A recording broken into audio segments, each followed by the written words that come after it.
دوستو، پیغمبر حضرت محمد صلی اللہ علیہ وسلم نے اپنی حیات زندگی میں 11 نکاح کیے۔ آپ کی تمام بیویاں سوائے حضرت عائشہ رضی اللہ تعالی عنہا کے تمام عورتوں کے پہلے 2-3 شوہر رہ چکے تھے اور ان سے اولادیں بھی تھی۔ آپ صلی اللہ علیہ وسلم نے ہجرت سے 3 سال پہلے سوال کے مہینے میں یعنی کہ 620 عیسوی میں آپ نے حضرت عائشہ رضی اللہ تعالی عنہا کے ساتھ نکاح کیا۔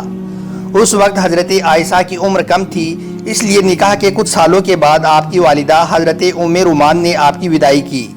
ہم آپ کو یہ بھی بتا دیں کہ حضرت عائشہ پیغمبر حضرت محمد صلی اللہ علیہ وسلم کے سب سے قریبی دوست حضرت ابو بکر صدیق رضی اللہ تعالی عنہ کی بیٹی ہیں۔ پیغمبر حضرت محمد صلی اللہ علیہ وسلم حضرت عائشہ سے بہت محبت فرمایا کرتے تھے۔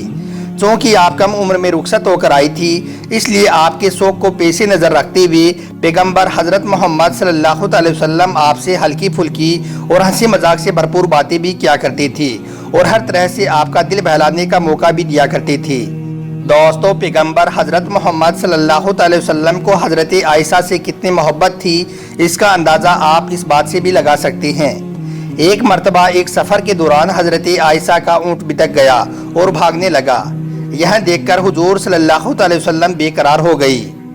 جب حضرت عمر بن عاص رضی اللہ تعالی عنہ نے یہ دیکھا تو آپ نے پیغمبر حضرت محمد صلی اللہ علیہ وسلم سے عرض کیا، یا رسول اللہ صلی اللہ علیہ وسلم، آپ اس دنیا میں سب سے زیادہ محبت کس کو کرتے ہیں؟ تو آپ نے جواب میں فرمایا، عائشہ کو۔ تو یہ سن کر حضرت عمر بن عاص رضی اللہ تعالی عنہ نے پھر سے عرض کیا، یا رسول اللہ، یہ سوال مردوں کی نسبت سے ہے، یعنی کہ آپ مردوں میں سب سے زیادہ محبت کس سے کرتے ہیں؟ تو آپ نے یہ نہیں فرمایا کہ حضرت ابو بکر کو، بلکہ آپ نے فرمایا کہ عائشہ کے باپ کو۔ دوستو، حضرت عائشہ رضی اللہ تعالی عنہا اپنی چھوٹی عمر میں رخصت ہو کر آئی تھی، اس لیے آپ نے آپ کی ہر شوق کا بھی دھیان رکھا۔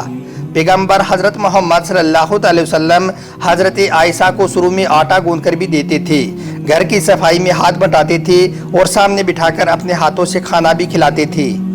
ایک مرتبہ پیغمبر حضرت محمد صلی اللہ علیہ وسلم کے گھر کہیں سے پکے ہوئے گوشت کے بڑے بڑے ٹکڑے آئے۔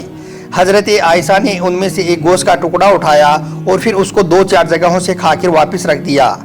جب پیغمبر حضرت محمد صلی اللہ علیہ وسلم نے یہ دیکھا تو اس کے بعد آپ نے وہی گوشت کا ٹکڑا اٹھایا اور حضرت عائشہ کو دکھا کر اسی جگہ سے کھانے لگے جس جگہ سے حضرت عائشہ نے نوچ کر کھایا تھا۔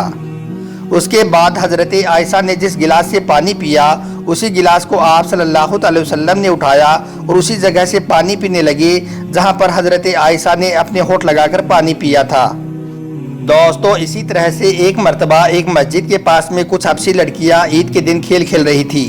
یہ دیکھ کر پیغمبر حضرت محمد صلی اللہ علیہ وسلم نے حضرت عائشہ سے پوچھا، اے عائشہ، کیا تم ان حبشی لڑکیوں کا کھیل دیکھو گی؟ تو اس پر حضرت عائشہ نے خواہش ظاہر کر دی۔ پھر آپ صلی اللہ علیہ وسلم نے حضرت عائشہ کو پردے کی حالت میں لے جا کر کافی دیر تک ان لڑکیوں کا کھیل دکھایا۔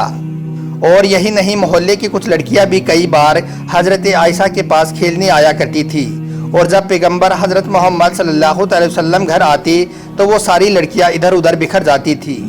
تو یہ دیکھ کر آپ صلی اللہ علیہ وسلم ان کو پھر سے جمع کرتے اور فرماتے، بھاگتی کیوں ہو، کھیلتی رہو۔ دوستو، اسی طرح سے ایک مرتبہ ایک سفر کے دوران حضرت عائشہ آپ صلی اللہ علیہ وسلم کے ساتھ میں تھی۔